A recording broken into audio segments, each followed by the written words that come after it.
Hello everyone, welcome to Unfiltered UPSC. So this particular lecture is in continuation with the previous lecture जो हमने किया था, ठीक है। जो हमारा लास्ट लेक्चर था ना, उस पे हमने इकोनॉमिक्स के बेसिक्स कवर किए थे। So these were the topics जो हमने देखे थे, जैसे micro versus macro, factors of production, GDP क्या है उसको समझा था। जो हमारा आज का लेक्चर होने वाला है, इसमें हम लोग देखेंगे कि जीडीपी को किन किन मेथड से कैलकुलेट किया जाता है। कुछ बेसिक टर्मिनोलॉजीज देखेंगे जो एग्जाम में काफ़ी ज़्यादा पूछी जाती हैं, ठीक है। तो आइए स्टार्ट करते हैं। Okay, let's start. तो सबसे पहले देखते हैं डोमेस्टिक टेरिटरी। तो डोमेस्टिक टेरिटरी का क्या मतलब है, सबसे पहले डेफिनेशन देखो इसकी। Political frontiers of the country including it's territorial waters, ships, aircrafts, fishing vessels operated by the normal residents of the country and its embassies, consulates located abroad। ठीक है, बहुत इंपॉर्टेंट है ये और बच्चे बहुत ज़्यादा कंफ्यूज होते हैं इसमें। सबसे पहले तो ये चीज़ समझो कि यहाँ पे सिर्फ एक लैंड एरिया की बात नहीं हो रही है, ठीक है। ये हमारा इंडिया है, इस तरीके से कुछ मैप है। तो सिर्फ आपको ये नहीं समझना है कि इसके अंदर जो भी होगा वही हमारी डोमेस्टिक टेरिटरी है, ठीक है। इंडिया के जो एम्बेसीज होती हैं, जो कॉन्सुलेट्स होते हैं, या फिर जो शिपिंग वेसल्स हैं, या फिर जो एयरक्राफ्ट्स हैं जो किसी दूसरी कंट्री में भी है। फॉर एग्जाम्पल मान लो कि इंडिया की एम्बेसी है रशिया में, यूएस में, तो वो भी डोमेस्टिक टेरिटरी के अंदर काउंट होगी। इंडिया के जो शिपिंग वेसल्स हैं या फिर एयरक्राफ्ट्स हैं, जो यहाँ तो है ही है, ये तो काउंट होगा ही। जो इंडिया के अंदर है वो तो काउंट होगा ही, लेकिन जो बाहर कंट्रीज में है, जैसे मान लो हमारा कोई एयरक्राफ्ट है, वो कहीं दूसरी कंट्री में ट्रैवल कर रहा है, सिंगापुर जा रहा है, तो वो भी हमारी डोमेस्टिक टेरिटरी का पार्ट होगा, ठीक है। तो ये चीज़ याद रखनी है। अब इसमें क्या नहीं आएगा, वेरी वेरी इंपॉर्टेंट, क्योंकि यहीं पे आप कंफ्यूज हो सकते हो। तो ये याद रखो, किसी भी कंट्री की कोई एम्बेसी या कॉन्सुलेट अगर इंडिया में है तो वो हमारी डोमेस्टिक टेरिटरी का पार्ट नहीं होगा, ठीक है। याद रह गए, इसको याद रख लेना अच्छे से। किसी दूसरी कंट्री का कोई भी कॉन्सुलेट या कोई भी एम्बेसी या उनकी कोई भी शिपिंग वेसल या कुछ भी एनीथिंग जो भी होगा वो हमारे यहाँ काउंट नहीं होगा, ठीक है। हम उसे अपनी डोमेस्टिक टेरिटरी में काउंट नहीं करेंगे। समझ में आ गई बात। अब दूसरा टॉपिक समझते हैं, जीडीपी पोटेंशियल। देखो, जीडीपी पोटेंशियल क्या होता है। इट इज द हाईएस्ट और maximum output that a country can produce using available labour and capital. देखो, आप लोग अपना आउटपुट कैसे बनाओगे, लेबर और कैपिटल का यूज करके। ये सब फैक्टर्स ऑफ प्रोडक्शन है, लास्ट लेक्चर में देखा था ना हमने, क्या होते हैं factors of production, land, labour, capital and entrepreneurship. अगर आपने इसका बहुत एफिशिएंटली यूज किया है, बिना कुछ चीज वेस्ट किए, अगर आपने बहुत एफिशिएंट यूटिलाइजेशन किया है, तो जो आप जीडीपी, जो आप मैक्सिमम आउटपुट क्रिएट करोगे वो होगा हमारा जीडीपी पोटेंशियल। कि ये है हमारा पोटेंशियल, इतना हम लोग क्रिएट कर सकते हैं अगर हमारे लॉजिस्टिक्स अच्छे हों और हम लोग मतलब वेस्ट बहुत कम करें, या फिर हम बहुत एफिशिएंटली अपनी चीज़ों को प्रोड्यूस करें। तो ये जीडीपी पोटेंशियल कहलाता है। इट्स जस्ट अ डेफिनेशन, ठीक है, इसको याद रखना। अब जीडीपी गैप क्या हो गया। देखो, जो हमारा पोटेंशियल जीडीपी है, जितना हमारे अंदर क्षमता है प्रोड्यूस करने की, जो हम अपना बेस्ट दे सकते हैं, वर्सेस द रियल जीडीपी, ठीक है। रियल जीडीपी हमारा हमेशा कुछ और ही आता है, बिकॉज ऑब्वियसली बहुत सारी चीजें हो जाती हैं। जैसे आप देख लो हमारा लॉजिस्टिक्स कॉस्ट कितनी ज्यादा है, ठीक है। और कंट्रीज के कंपैरिजन में हमारा लॉजिस्टिक का जो कॉस्ट है, इंफ्रास्ट्रक्चर, जो चीज़ों को एक जगह से दूसरी जगह तक पहुंचने में टाइम लग जाता है, उसकी वजह से जो हमारा वेस्ट होता है, उस पर भी बहुत ज़्यादा फर्क पड़ता है जीडीपी का, ठीक है। तो पोटेंशियल जीडीपी और रियल जीडीपी में हमेशा डिफरेंस आ जाता है, ठीक है। तो वो क्या हो जाता है, हमारा जीडीपी गैप, ठीक है। अब यहाँ पे अब देखेंगे जीडीपी को कैलकुलेट करने के मेथड्स। तो जो पहला मेथड हम लोग देखने वाले हैं वो है एक्सपेंडिचर मेथड, ठीक है। तो इसका आइडिया समझो। सबसे पहले तो जीडीपी क्या है, एक्सक्यूज मी,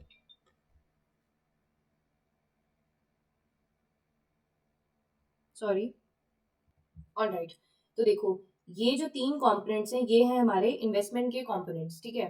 तो इन्वेस्टमेंट में सबसे पहले तो आता है आपका ग्रॉस फिक्स्ड कैपिटल फॉर्मेशन, यानी कि कोई भी आपने मशीन परचेज करी है या बिल्डिंग वगैरह कुछ भी परचेज किया है, तो वो आपका ग्रॉस फिक्स कैपिटल फॉर्मेशन का पार्ट हो जाएगा।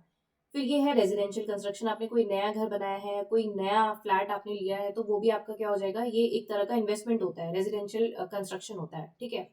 दूसरा, अगर आपने मेरा पिछला वाला लेक्चर देखा है तो मैंने आपको बताया था कि जो हमारी अनसोल्ड इन्वेंट्रीज होती हैं वो हमारा एक इन्वेस्टमेंट कहलाती है, ठीक है।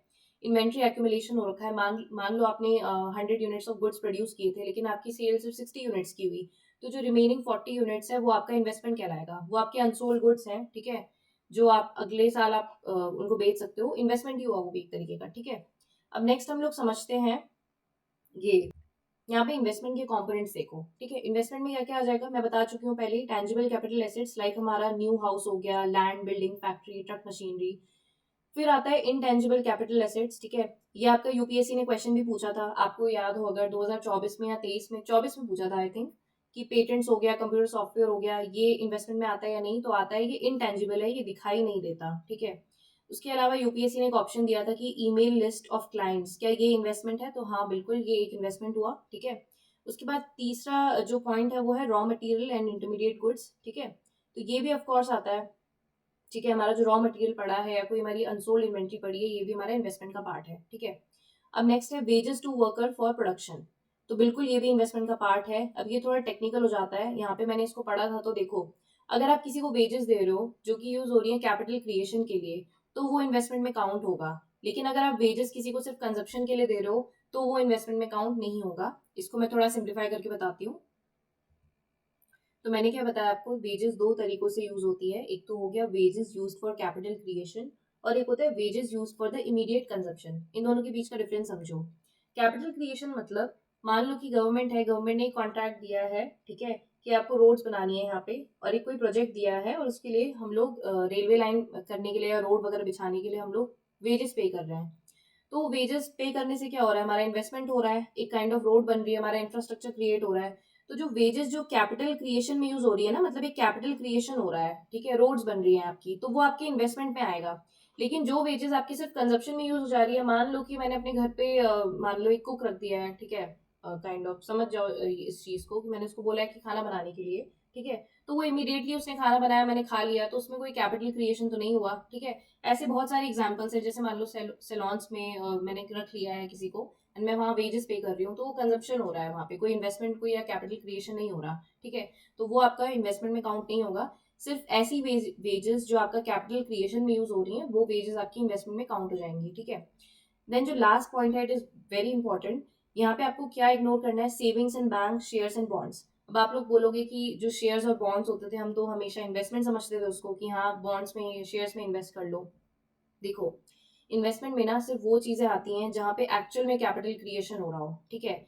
ये जो शेयर्स और बॉन्ड्स होते हैं ना आपके, ये एक तरीके से ट्रांसफर ऑफ मनी है, ठीक है, ये एक्चुअल इन्वेस्टमेंट नहीं है, क्योंकि एक्चुअल इन्वेस्टमेंट में कोई ना कोई कैपिटल, कोई ना कोई मतलब कुछ कैपिटल क्रिएशन होता है। लेकिन जो शेयर्स और बॉन्ड्स है, शेयर्स का क्या मतलब है, आपने कंपनी को पैसे दे दिए और उसके शेयर्स खरीद लिए, तो जो आपने कंपनी को पैसा दिया, कंपनी उसे एज एन कैपिटल यूज करेगी, ठीक है। वो कोई एक इन्वेस्टमेंट नहीं हुआ। हाँ, हम उसको लेमन लैंग्वेज में, लेमन टर्म्स में हम उसको वो बोलते हैं कि हाँ इन्वेस्टमेंट हो गया है, लेकिन वो इसमें जब आप जीडीपी पढ़ रहे हो, आप यहाँ देख रहे हो जीडीपी एक्सपेंडिचर मेथड, तो वो आपका इन्वेस्टमेंट नहीं कहलाएगा, ठीक है। It is just a transfer of money, ये एक्चुअल इन्वेस्टमेंट नहीं है, ठीक है, ये चीज याद रखना। अब नेक्स्ट हम लोग समझते हैं गवर्नमेंट परचेजेस, क्योंकि मैंने आपको बताया था कि गवर्नमेंट भी कुछ खर्चा करती है, गवर्नमेंट भी कंजप्शन करती है। तो देखो, अगर सैलरीज देनी है एम्प्लॉय को, तो वो आ जाएगा। कुछ इंफ्रास्ट्रक्चर, कुछ कैपिटल, अगर कुछ फिक्स्ड एसेट्स गवर्नमेंट खरीद रही है, जैसे procurement of computer, stationery, fans, tubelights, ये सब चीजें खरीद रही है, तो वो भी गवर्नमेंट परचेज में आएगा। ये चीज आपको याद रखनी है कि अगर कोई ट्रांसफर पेमेंट हो रहा है, या फिर ट्रांसफर पेमेंट क्या होता है, कि समझ जाओ गवर्नमेंट ने फ्री में कुछ बांट दिया, कुछ सब्सिडीज दे दी, कुछ स्कॉलरशिप दे दिए, तो वो आपका गवर्नमेंट परचेजेस में नहीं आएगा, ठीक है, नहीं आएगा, वो नहीं कैलकुलेट होगा, वो आपका किस में आ जाएगा, प्राइवेट कंजप्शन में आएगा, ठीक है। तो ये क्या हो गया, फोर्थ कॉम्पोनेंट हो गया। और फिफ्थ कॉम्पोनेंट मैंने आपको बताया था, एक्सपोर्ट माइनस इम्पोर्ट, ठीक है। तो यहाँ से हमारा डेफिनेशन, एक second wait,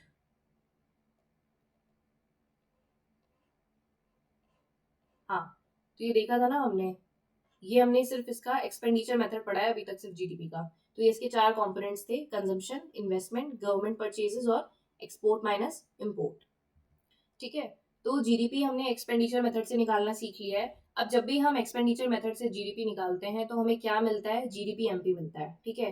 GDP MP, GDP FC, NNP FC, ये सब क्या होता है, ये मैं नेक्स्ट लेक्चर में बताऊंगी। अभी सिर्फ इतना याद रखना है, जीडीपी एमपी किससे निकलता है हमारा, जब हम एक्सपेंडिचर मेथड से जीडीपी कैलकुलेट करते हैं, ठीक है। अब नेक्स्ट जो तरीका है जीडीपी निकालने का, वो है प्रोडक्शन मेथड, कि आप क्या क्या प्रोड्यूस कर रहे हो, आप उसकी वैल्यू ऐड कर दो, आपका प्रोडक्शन मेथड से जीडीपी निकल जाएगा। इसको हम लोग क्या बोलते हैं, ग्रॉस वैल्यू एडेड मेथड। इससे हमारा जीवीए निकलता है, ठीक है। जीवीए और जीडीपी में डिफरेंस क्या होता है, अभी हम देखेंगे थोड़ी देर बाद, ठीक है। अभी फिलहाल इतना समझो कि जब हम प्रोडक्शन मेथड से जीडीपी कैलकुलेट करते हैं, तो हमारा जीवीए निकलता है, ठीक है। ओके, सॉरी, हाँ, ये देखो, ये एग्जाम्पल दिया हुआ है मैंने यहाँ पे, ऑलराइट। देखो, तो इसे एक एग्जाम्पल से समझते हैं कि प्रोडक्शन मेथड में हम लोग जीडीपी कैसे कैलकुलेट करते हैं, ठीक है। तो हम ना यहाँ पे चार लोगों का एग्जाम्पल ले लेते हैं, farmer, Miller, baker and shopkeeper, ठीक है। तो मान लो कि फार्मर ने क्या किया, गेहूं उगाया, ठीक है। तो अभी हम लोग ना इनपुट इग्नोर कर रहे हैं, हम ये भूल रहे हैं कि फार्मर ने कुछ सीड या कुछ भी डाला होगा, पेस्टिसाइड फर्टिलाइजर वगैरह, उसकी भी कुछ इनपुट कॉस्ट आई होगी, हम ये भूल जाते हैं। अभी के लिए हम उसको जीरो रख रहे हैं। हम ये अज्यूम करते हैं कि फार्मर ने 10 रुपए का आउटपुट जनरेट किया, जो उसने वीट जनरेट किया वो 10 रुपीज का वीट उसने जनरेट किया। तो फार्मर ने कितनी वैल्यू ऐड करी है, 10 रुपए की, ठीक है। अब फार्मर ने इस वीट को ले जाके मिलर को बेच दिया है, ठीक है। तो मिलर जो है वो उसका क्या बनाएगा, फ्लोर बनाएगा, उसका आटा बनाएगा गेहूं का। तो जो उसने मिलर ने जो देखो 10 रुपए का जो ये था वीट जनरेट किया था, ये उसने मिलर को ले जाके बेच दिया। तो मिलर ने 10 रुपए का क्या खरीदा, वीट खरीदा। उस वीट से उसने क्या बनाया, 15 रुपए का फ्लोर बना दिया, ठीक है। 10 रुपए की चीज से उसने 15 रुपए का आटा बनाया। तो उसने कितनी वैल्यू जनरेट करी, 5 रुपए की करी ना, क्योंकि 10 तो पहले से ही फार्मर ने बना के दिया हुआ था। तो यहाँ पे हमने क्या किया, 15 - 10 कर दिया, तो क्या आ जाएगा आपका 5 आ जाएगा। यहाँ पे कुछ था नहीं करने के लिए, क्योंकि हमने इनपुट कॉस्ट जो है वो जीरो ली है, हमने जीरो माना है। हमने सिर्फ ये मान लिया कि फार्मर ने उगा दिया बस 10 रुपए का वीट, ठीक है। तो यहाँ पे वैल्यू एडेड क्या थी, 10 रुपए की वैल्यू एड करी है फार्मर ने। फिर फार्मर ने 10 रुपए का जो वीट है ये मिलर को ले जाके बेच दिया है, मिलर ने इसमें 5 रुपए की वैल्यू ऐड करी है, ठीक है। समझ आया ना इतना। अब देखो, अब मिलर ने क्या बना दिया, फ्लोर बना दिया। मिलर ने ये फ्लोर ले जाके बेकर को बेचा, ताकि वो बेकर जो है वो ब्रेड बना सके। तो देखो ध्यान से समझो इस चीज को, 15 रुपए का इसने बना दिया था। अब इसने क्या बेचा, बेकर को बेचा 15 रुपए का, ठीक है। अब इसने क्या किया, इस 15 रुपए के आटे से 25 रुपए की ब्रेड बना दी, ठीक है। तो बेकर ने कितना आउटपुट जनरेट किया, 25 - 15 कर देंगे तो क्या आ जाएगा, 10। तो 10 रुपए की वैल्यू ऐड कर दी इसने, ठीक है। समझ में आया, ओके। अब बेकर ने क्या किया, बेकर ने इसको शॉपकीपर को जाके दे दिया, ठीक है। 25 रुपए का इसको जाके दे दिया। अब शॉपकीपर इसको 35 रुपए में बेच रहा है। तो अगेन यहाँ पे वैल्यू एड, शॉपकीपर ने क्या किया होगा, इसमें कुछ एक ब्रांडिंग कर दी होगी, कुछ भी अपना नाम या लेबल लगा के इसको 35 रुपए में बेच रहा है, 25 रुपए की ब्रेड को, ठीक है। तो वैल्यू एड कितना हुआ है, 10 रुपए हुआ है। तो जब आप इस वैल्यू एडिशन को आप कैलकुलेट करते हो, तो इससे आपका क्या निकलता है, ये 35 रुपीज निकल गया है। ये आप इससे आपका निकलता है जीवीए, सॉरी ये गलत हो गया है, ये जीवीए निकलता है, जीडीपी नहीं निकलता है, जीवीए निकलता है, ठीक है। एक सेकेंड, ग्रॉस वैल्यू एडेड, समझ में आया। तो उससे जीवीए कैलकुलेट होता है। और यहाँ पे इस एग्जाम्पल को फिर से एक बार देख लेना, 10-15 सेकेंड पीछे जाके दोबारा देख लेना, समझ में आ जाएगा। तो इससे जीवीए हमारा कैलकुलेट हो जाता है, ठीक है। अब जीवीए और जीडीपी में डिफरेंस क्या होता है, ठीक है। जीवीए जो है वो हमें प्रोड्यूसर साइड का पिक्चर देता है, ठीक है। It gives a picture of economy from the producer side और सप्लाई साइड। वाइल जो हमारा जीडीपी होता है ये हमें पिक्चर देता है फ्रॉम द कंज्यूमर और डिमांड साइड परस्पेक्टिव। इसलिए गवर्नमेंट जीडीपी निकालने में फोकस रखती है ज्यादा, जीवीए नहीं निकालती, हम लोग जीडीपी कैलकुलेट करते हैं, ठीक है। तो हमारे डिमांड साइड, कंज्यूमर की साइड का हमें पर्सपेक्टिव पता चल पाता है, ठीक है। अब जो नेक्स्ट है वो देखते हैं इसमें। नेक्स्ट जो हमारा जीडीपी कैलकुलेशन मेथड है वो है इनकम मेथड। अभी तक हमने क्या क्या पढ़ा, GDP calculation via expenditure method, GDP calculation via production method, उससे हमारा क्या निकला, जीवीए निकला। अब GDP calculation via income method, इसमें देखो क्या होता है, whatever is made in India its revenues must have been distributed among the factors of production. देखो पिछला लेक्चर हमने पढ़ा था, तो मैंने आपको बताया था कि फैक्टर्स ऑफ प्रोडक्शन क्या होता है। फैक्टर्स ऑफ प्रोडक्शन मतलब कि आपको कोई भी चीज जनरेट करनी है या फिर कुछ भी बनानी है इकोनॉमी में, तो आपको उसके लिए फैक्टर्स चाहिए, फैक्टर्स ऑफ प्रोडक्शन चाहिए। वो होता है आपका लैंड, लेबर, कैपिटल। बिना इन तीन चीजों के आप कुछ भी प्रोड्यूस नहीं कर सकते। कोई इंडस्ट्रियलिस्ट है या कोई भी मतलब बिजनेसमैन है, उसको ये तीनों चीजों की जरूरत पड़ेगी पड़ेगी, ठीक है, कुछ भी जनरेट करने के लिए, ठीक है। तो देखो ये जो आपके फैक्टर्स ऑफ प्रोडक्शन है ना, आप इनको कुछ ना कुछ पे तो करोगे। आप लेबर्स को वेज पे करोगे, या फिर मान लो आपने कहीं से कैपिटल उठाया तो आप उनको इंटरेस्ट या कुछ भी पे करोगे, इंटरेस्ट दोगे वापस, ठीक है। या फिर आपने कहीं किसी से लैंड लिया है या कुछ भी लिया है तो आप उसको उसका रेंट पे करोगे।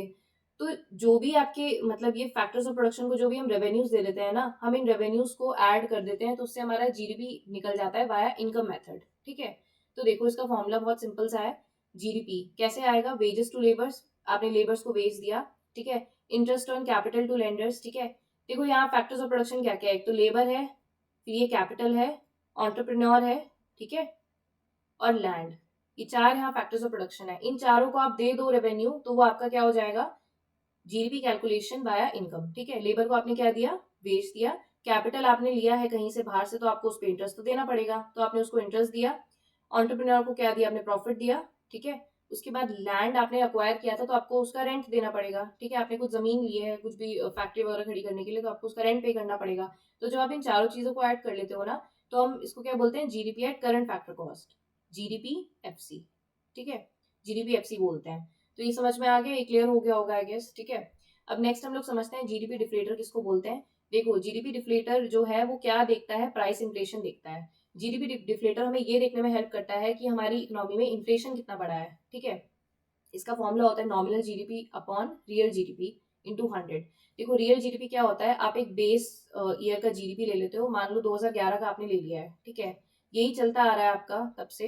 एंड नॉमिनल क्या हो जाएगा आपका इस साल का, ठीक है। तो आप इसको कैलकुलेट करोगे, 2011 में जीडीपी कितना था हमारा वो आप यहाँ पे लिखोगे, एंड नॉमिनल जीडीपी में आपका अभी का कितना चल रहा है वो आप ये लिखोगे, इंटू 100 कर दोगे।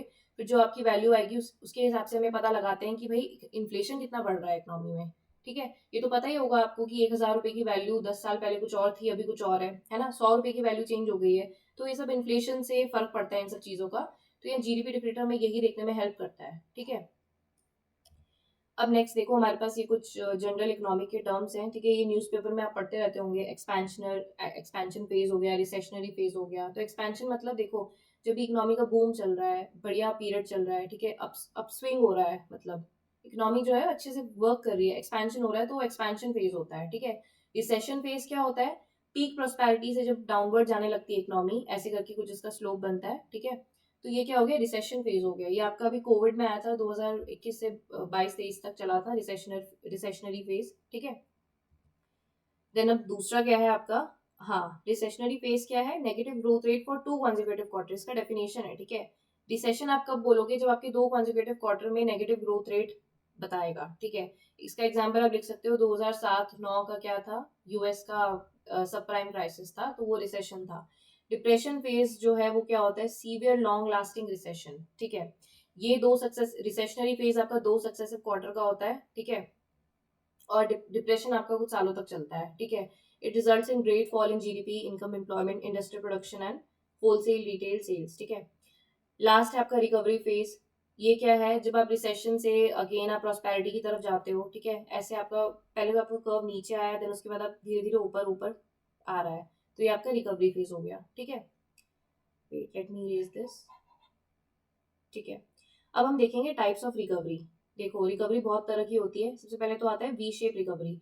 सबसे पहले तो आपका डाउनफॉल हुआ, फिर एकदम से आपका फटाफट से रिकवरी भी हो गया, क्विक रिकवरी हुई, तो ये क्या हो जाएगा, V shape recovery. U shape recovery क्या होती है, देखो ये इस तरीके से होती है कि सबसे पहले आपका जो है वो रिसेशन चल रहा है, ठीक है। फिर रिकवरी एकदम से नहीं होगी, अगेन इस तरह से सिचुएशन चलेगी, देन फिर धीरे धीरे ये आपकी रिकवरी होगी। वी शेप में क्विक रिकवरी हो रही थी, लेकिन यहाँ पे थोड़ा कांस्टेंट रहेगा, देन उसके बाद रिकवरी हो जाएगी। डब्ल्यू शेप रिकवरी क्या होती है कि देखो सबसे पहले तो डाउनफॉल हुआ, फिर हल्का फुल्का थोड़ा ऊपर जाने लगी इकोनॉमी, फिर से डाउनफॉल हो गया, फिर से ऊपर जा रही है, तो ये वी शेप रिकवरी होती है।